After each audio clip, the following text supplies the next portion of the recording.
Pai do Senhor, meus irmãos, sejam bem-vindos ao nosso devocional. Hoje é dia 15 de julho, segunda-feira. Deus abençoe a semana de todos nós. Estamos lendo aqui o Evangelho de Marcos, capítulo 4, verso 34. E nada lhes transmitia sem usar alguma parábola. Entretanto, quando estava em particular com os seus discípulos, explicava-lhes tudo claramente. Esse evangelho, segundo os estudiosos, foi o evangelho que o Pedro, apóstolo Pedro, fez, ou pelo menos comunicou a Marcos, e Marcos escreveu, como um amanuense, né, como se diz. E o Pedro tem, apóstolo Pedro, Mateus, os apóstolos, de uma forma em geral, eles têm uma memória muito vívida das, das coisas que Jesus fez, das coisas que Jesus falou, né? E se cumpriu nos apóstolos também a promessa de Jesus, que quando o Espírito Santo descesse sobre eles, os faria lembrar de tudo quanto lhes tinha dito. Por isso que as palavras de Jesus não foram perdidas, porque elas foram recordadas pelo Espírito Santo. Mas não só o conteúdo, o que foi dito, mas a maneira como foi dito, né? A gente diz hoje, em termos da educação, do ensino, a didática, né? Então, Jesus tinha um jeito diferenciado de explicar algumas coisas em um certo período de tempo do seu ministério.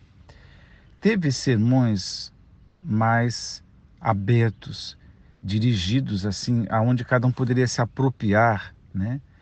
Por exemplo, o Sermão do Monte, que ali você tem orientações tão diretas do Mestre Jesus, que alguém já disse que se o resto da Bíblia se perdesse, ficasse só o Sermão do Monte, já dava para crer no Evangelho, né? E viver uma vida de cristão por conta do Sermão do Monte, né?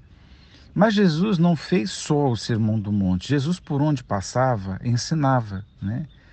E ensinou no barco, no monte, como eu falei, só com seus discípulos, com outras multidões, porque Jesus fez uma jornada, né? Uma peregrinação por Israel e tal. Então Jesus ensinou muitas pessoas. Só que chega um tempo, que não dá para dizer exatamente qual, que Jesus falava por meio de parábolas, né? E, e aqui esse contexto que o Evangelho de Marcos está trazendo, aliás, é o primeiro evangelho, né? Os demais foram baseados, né, nessa sequência, os outros dois, Mateus e Lucas. Você tem uma sequência de parábolas, que eu estou abrindo aqui a Bíblia para recordar. Parábola do semeador, e aí os discípulos não entenderam, perguntaram para Jesus, né, para explicar melhor. Parábola da luz encoberta, parábolas sobre o reino de Deus de uma forma em geral, o grão de mostarda, e você tem fora de Marcos outras parábolas, e em Marcos, em outros lugares, você tem outras parábolas de Jesus. E a questão é essa: o Espírito Santo fez lembrar, o conteúdo de Jesus é a boca de Deus falando, porque é Deus encarnado. Aí a pergunta que fica aqui é a reflexão, né? Não necessariamente uma pergunta. É por que que Jesus usava esse método de ensino? Então, quando a gente lê os estudiosos, tem um porquê de falar através de parábolas. Então, ele é alavancado aqui pelo menos duas coisas. Primeiro, que, como é que eu vou dizer? Nem todo mundo estava maduro para ouvir determinados ensinos espirituais. As pessoas tinham uma carga enorme de, de ideias completamente contrárias ao reino que Jesus veio inaugurar. A gente sabe que o Israel, por conta dos fariseus principalmente, tinham algumas ideias. Uma delas que não poderia vir nada de Nazaré e Jesus veio de Nazaré. Outra, que Jesus seria tipo o que chamamos hoje de um super-herói, só faltava voar. A ideia era essa: um Jesus guerreiro, um Jesus que viesse tirar Israel debaixo da dominação do Império Romano. Então eles nutriram tantas ideias, e quando Jesus vem falar de um reino espiritual, as ideias espirituais, elas não são bem-vindas. Então Jesus instrui, e quem consegue captar essas ideias espirituais, como que se diz, saltando sobre as ideias farisaicas, saltando sobre a falsa, uma falsa esperança, né? Que está esperando um Messias que não existe, né? Então Jesus vai falando em parábolas, e aqueles que iam captando e entendendo o sentido espiritual do reino de Deus. Só que uma outra questão, né? Os discípulos também não tinham o mesmo pensamento? Tinham, mas diferente da grande população de Israel, os discípulos tinham comunhão e intimidade com Jesus. É essa a diferença. Então, é por isso que o texto diz que para os discípulos, e em particular, Jesus explicava-lhes tudo claramente. Então, os demais não estavam maduros para ouvir, então Jesus ia como que vai, sabe aquela expressão, né? Gota a gota, né? Vai ministrando aos poucos, porque se Jesus falasse claramente, a confusão seria maior, a resistência seria maior, porque apesar do trabalho de João Batista de preparar o caminho e tal, Jesus vai aos poucos. Aliás, o plano de redenção ao longo da história da humanidade foi sendo revelado aos poucos. E o Evangelho de Jesus, as compreensões de algumas coisas também vieram aos poucos. Por exemplo, Jesus, no início do ministério, não deixou claro que haveria de morrer e ressuscitar. Essas informações ele foi trazendo aos poucos, e mesmo assim os discípulos é como se estivessem meio ensurdecidos, né? Eles não entendiam. E outras coisas Jesus foi de forma paulatina, de forma gradual, assim como um currículo programático de uma faculdade, ele tem que ter uma ascendência, né? Ele tem que ter uma ascendência, porque não dá. Eu tive essa experiência, né? Que eu mudei de faculdade, eu não tive genética, porque na mudança eu fiquei como, essa matéria ficou como dependência.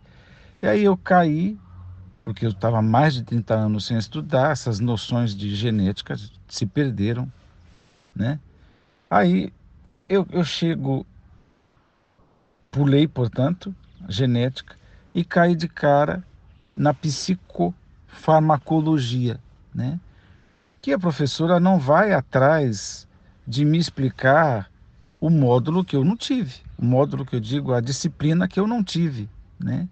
E aí eu estou me deparando com conceitos de genética e tal, neurotransmissores, não sei o que, uns negócios assim, parecia até um outro idioma, Mas por que que eu tive tanta dificuldade? E como diz o outro, passei assim com dificuldade. Porque eu pulei uma etapa, né? E aí quando eu fiz a disciplina que me faltava, portanto, num horário alternativo, eu falei, tá vendo, se eu tivesse feito na ordem certa, eu não teria as dificuldades que eu tive para compreender aquela matéria de psicofarmacologia, né? Não ia ter as dificuldades. Eu ia entender do que se tratava, né? Da mesma maneira, eu estou pegando esse exemplo que é meu, que é particular, mas para transmitir isso, que a maioria das pessoas perderam não tinham como saltar, né? Compreender coisas maiores. E Jesus sabia disso. Por isso que Jesus não deixava de falar, mas ia aos poucos. E a forma de parábola era muito provavelmente uma maneira até de aguçar a reflexão das pessoas. Pode ser que elas não acertassem o conjunto da obra toda, mas forçavam as pessoas a pensar mais ou menos assim como os discípulos. O que será que significa? Quer dizer que para todo mundo tinha um significado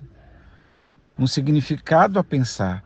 Aquelas palavras não eram historinhas, aquilo tinha um significado. Então, diante de Jesus, as coisas têm significado. E os discípulos, por causa da intimidade, comunhão com Jesus, Jesus explicava direitinho. Até porque esses 12 homens eram importantes para fazer o conjunto de ensino do qual nós chamamos de doutrina dos apóstolos. E a igreja de Jesus, eu preciso ler aqui Atos 2, 42, está escrito assim: eles perseveraram no ensino dos apóstolos e na comunhão, no partir do pão e nas orações.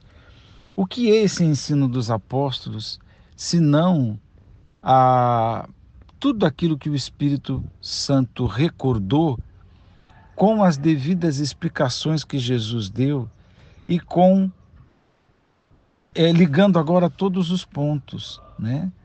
Os apóstolos foram capazes de recordar tudo e agora eles estão ensinando e a igreja se apegou a esse ensino porque o ensino dos apóstolos era, né, na sequência o mesmo conteúdo do ensino de Jesus, né? Então, palavras de Jesus, ensino dos apóstolos, é a base de doutrina que nós temos para uma série de coisas.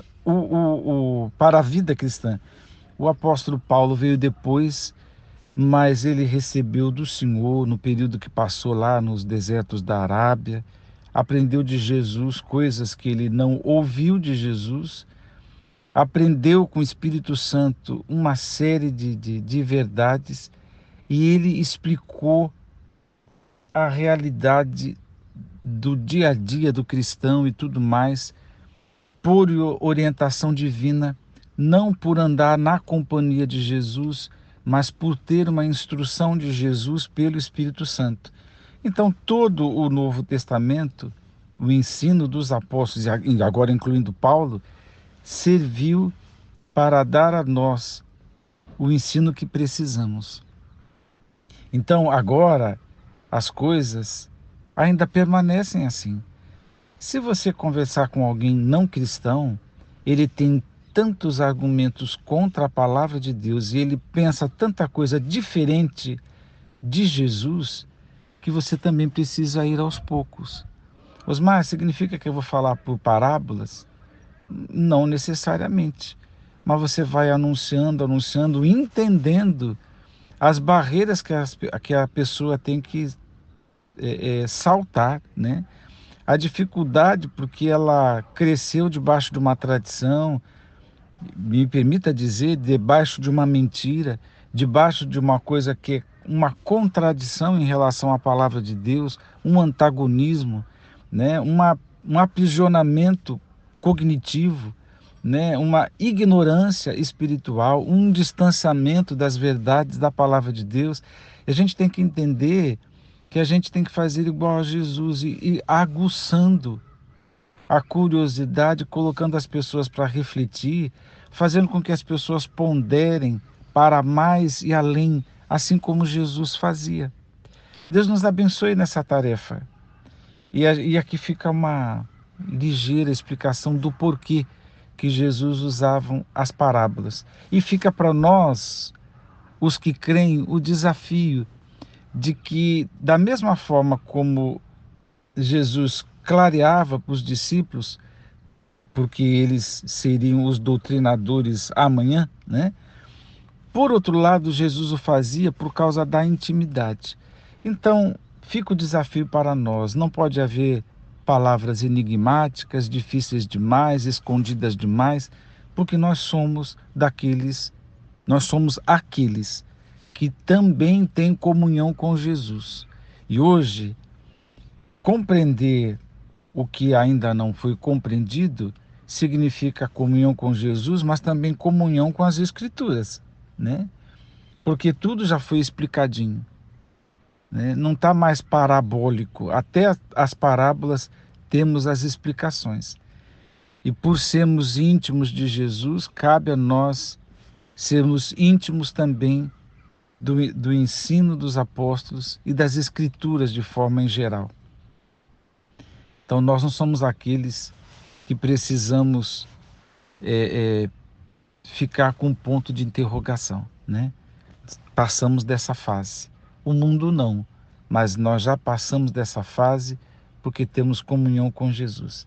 Deus te abençoe. Deus te abençoe. Vamos orar. Pai eterno, graças te damos por tua palavra, graças te damos pelo Mestre Jesus e tudo que ele nos ensinou. Obrigado pela vida dos apóstolos e de todo ensinador, doutrinador, pregador do Evangelho dos dias de hoje, porque estamos todos nós replicando as palavras de Jesus. Dá-nos a tua graça para fazê-lo com humildade. Eu oro, Pai, no nome de Jesus. Amém.